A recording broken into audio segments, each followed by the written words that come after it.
This week on Scam School, it's one of the most notorious lockpicking hacks of all time! Announcing!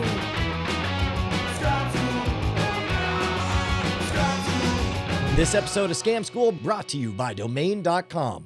Welcome to the show that steadfastly refuses to acknowledge the authority of the FCC. Unless you mean the Federal Con Council, in which case, hail overlords. Scam School, the only show dedicated to social engineering at the bar and on the street. Howdy, beautiful folks. I'm Brushwood. This week we are back again with the Longhorn Lockpicking Club, where we're going to tackle one of the most notorious, one of the simplest bicycle lock opening hacks of all time. You put an echo on there, right? All right, guys, toast me. Cheers. Back again with Jagor and Doug Farr, the founder of the UT Longhorn Lockpicking Club. All right, as soon as I got into lockpickings, there was rumors that one of the most popular bike locks on the freaking planet could be defeated with the simplest of devices at all. A freaking Bic pen could open up a kryptonite, a brand that has built itself on being virtually, indestructible.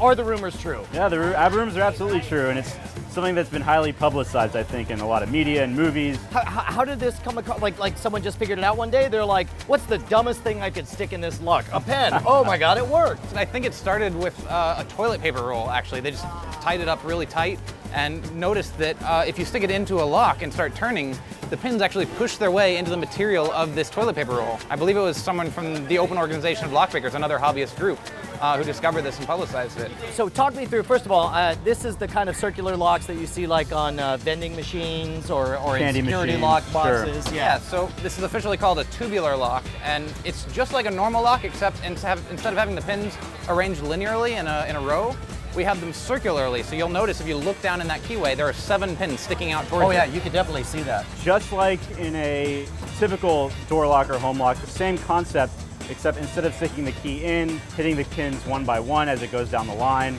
we're taking a key that effectively hits all the pins at once, sets them to the correct height, and allows it to rotate open. So if I'm understanding this correctly, the same device that is pushing the pins down is also providing the torsion on there, right? Yep. So it acts as its own tension wrench, and you want a material that's soft enough that once a pin is locked, the material will fold back on itself as the rest of it goes down to push the rest of the pins into place? Yeah, so originally they were using this improvised toilet paper roll, trying to wrap it to just the right diameter.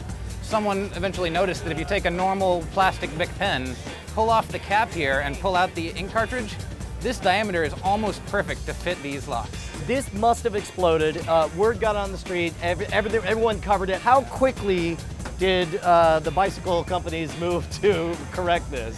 Now, unfortunately, in the physical world, unlike the computer world, you can't just issue a hot patch and have everything fixed the next day. So it did take a couple of years to get the market to even start introducing new secure locks. We should be totally fair and say that if you go to the store today, this very likely will not work at all. And really, any modern kryptonite lock is going to be protected against this. This is really targeting something that's many years old. There's plenty of these still out in the field in use. Like, for example, in your own garage, which is the only place you should be practicing this, exactly. right? Exactly. All right, look, I want to know whether or not this actually works. Let's try it, but first, beautiful people, toast me.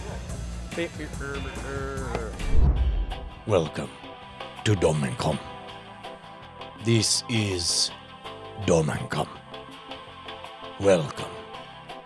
You can register anything at Domain.com. Anything at all.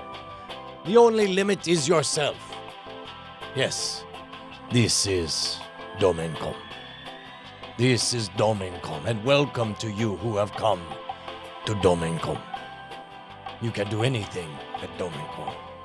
The instant credibility is possible at Domain.com. The promo code is SCAMSCHOOL at Domain.com. Welcome to Domain.com. This is Domain.com. The internet is possible at Domain.com. Welcome to Domain.com. Welcome to Domain.com. All right, we've heard the legends. I want to know if it's true. Which of you will face the beast? Let me give it a shot. All right. So we got this lock. It's clearly locked right now. I'm going to take my specialized pick here, pull out the ink cartridge. Now to start with, this diameter is just slightly smaller than the lock itself. So what we're gonna do is try to work it onto the middle of this lock here.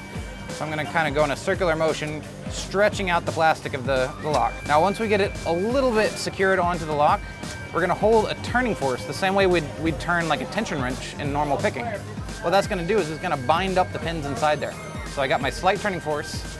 I'm gonna kind of rock it back and forth like this while I'm turning, hoping that I'm binding up those pins and letting them push into the plastic. And so from this point forward, you always have a little counterclockwise tension on there. Yes, exactly. And of course, if you haven't seen it, make sure to check out our previous episode on advanced lockpicking. So at this point, you're just rolling around, hoping to get that moment when all of the pins are lined up. And the cool part about this attack is, if it works for that particular second, your big pin is now the real key for this lock. In the case where you have an older or rusted lock, I've seen just spray WD-40, but I've seen don't do that.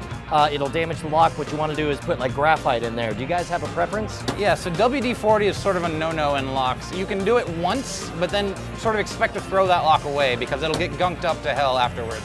It really attracts dust and grime into the lock and makes it a lot harder to open. Not that I'm gonna accuse you of failure, but let's say at some point you realize it's not gonna work. So you can always pull the pen out, cut off just the area where you've sort of widened it out, and start over from scratch, basically. Okay. Actually, I have just got it. I think you failed. I don't know what It's happened the magic there. word. That was a magic trick. That was freaking It wasn't amazing. Dude, that was epic. First and foremost, we got to give a huge thanks to our friends over at the Longhorn Lockpicking Club. Make sure to hit up their website and tell them how much you loved seeing them right here on Scam School. Of course, if you want to suggest your favorite bar scam or trick, hit me up at brian@schwood.com. There is no C in Schwood. And of course, we should be BFFs over at twitter.com/Schwood. And yes, I've said it before, you should only be picking locks that you own, because there's a word for somebody who picks other people's locks, and he's called an asshole. Don't be that guy. In fact, if I see that guy, I'm gonna punch him. I'm gonna, don't go, you asshole! Of course, we gotta give a huge thanks to our friends over at the Longhorn Lockpicking Club. Make sure to hit up their website and say, saw you on Scam School, bros, you're super rad. Then give a high five, then rub elbows, and then do a little shuffle dance. That's what you do. This doesn't have to be the exact dance. This is just an example of a dance you might do for them. You might, throw them some of these, a couple of these, a little bit, like that. I mean, it's their choice. Anyway, make sure that you